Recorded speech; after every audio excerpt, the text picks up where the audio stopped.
aí, pessoal? Beleza pura com todos vocês? Estamos aqui novamente fazendo a nossa aulinha aqui na lousa e efetivamente hoje nós vamos começar a responder as dúvidas aí do pessoal da Escola de Ciências da Vida que participa aqui no YouTube e lá no Facebook, no grupo e na página. Eu deixei lá no grupo o tópico para vocês deixarem suas dúvidas e o Lucas Gomes, ele foi um dos primeiros a deixar a dúvida e eu falei para ele que ia responder no próximo vídeo. Então já está aqui, Lucas, a sua dúvida, a gente vai sanar ela, vamos ver as possíveis hipóteses pela qual a gente pode sanar a sua dúvida. E se você que está assistindo esse vídeo também tiver alguma dúvida referente a algum outro tema, escreve para a gente lá no Facebook que a gente vai separar o seu conteúdo e tão logo a gente responde a sua dúvida. Bom, basicamente o Lucas, ele nos enviou uma pergunta que foi feita entre o grupo de estudo deles lá e ele gostaria de discutir mais esse tópico para ver quais são as possibilidades que nós podemos ter com esta questão em relação à resposta que ela pode nos dar. Então a questão que ele me enviou é essa daqui, está escrito o seguinte: uma molécula que foi extraída, purificada e isolada em laboratório foi denominada de mortilina. Então eu já separei a mortilina aqui, ó, certo?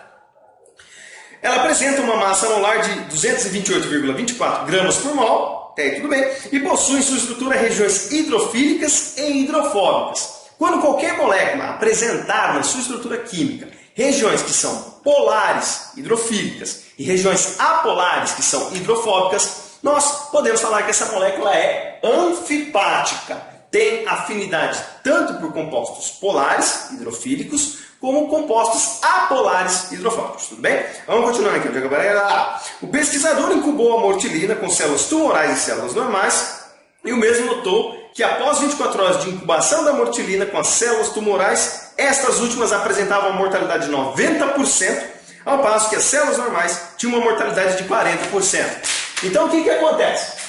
Eu separei aqui as duas células, tanto a célula tumoral como uma célula normal, e vamos tentar discutir mais ou menos por que a célula tumoral morreu mais do que a célula normal. Então nós incubamos aqui a mortilina 24 horas, tá, ok? Vamos começar a discutir.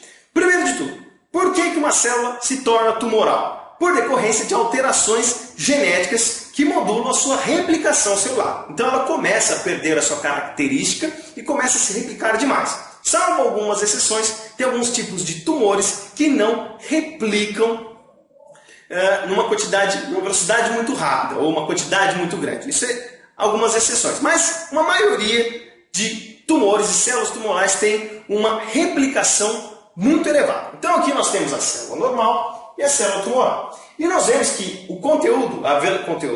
nós vemos que a quantidade de mitoses que essas células fazem ao longo de um período, você vê que uma célula normal, ela tem uma necessidade pouca de ficar se dividindo. Ela tem o seu ciclo celular, mas a velocidade com que ela se replica é sempre muito menor do que a velocidade de uma célula tumoral. Muito bem. Partindo do pressuposto que a mortilina ela é anfipática, então significa que ela consegue atravessar as membranas, porque as membranas também são anfipáticas. Tá? Muito bem. Por que eu falei do contexto da mitose? Existem algumas drogas que vão atuar em células tumorais que vão promover a destruição dos fusos mitóticos, dos microtúbulos que vão fazer com que o DNA se mobilize para os polos da célula e faça com que ela se divida.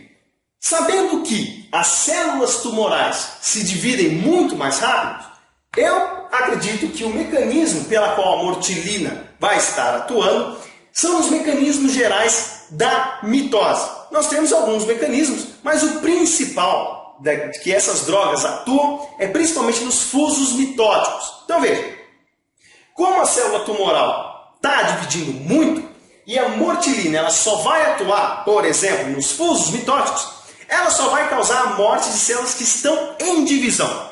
Então nota o seguinte, célula tumoral divide muito mais que célula normal. Se a mortilina só causa a morte das células que estão se dividindo, você não concorda comigo que as células que se dividem mais vão morrer mais do que as células que se dividem menos? Então, provavelmente esse mecanismo atue em qualquer via participante da mitose, os quadros, a ativação da mitose por si.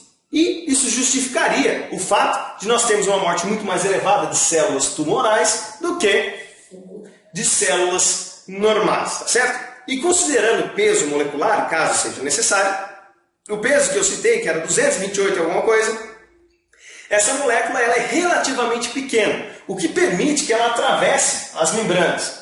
Se ela fosse muito grande, por exemplo, do tamanho de uma proteína, seria incapaz dessa célula conseguir penetrar aqui dentro dela, tá certo? Portanto, por ela ser anfipática e ser pequena, ela consegue atravessar as membranas e parar lá no núcleo, que é onde vai acontecer os eventos da mitose, da separação do DNA, enfim, todos esses processos. Então, voltando, a amortilina talvez atue nos processos relacionados à mitose e atue lá no núcleo, causando a ruptura ou a disfunção da mitose das células que estão se dividindo. Da mitose das células que estão se dividindo, das células que estão se dividindo.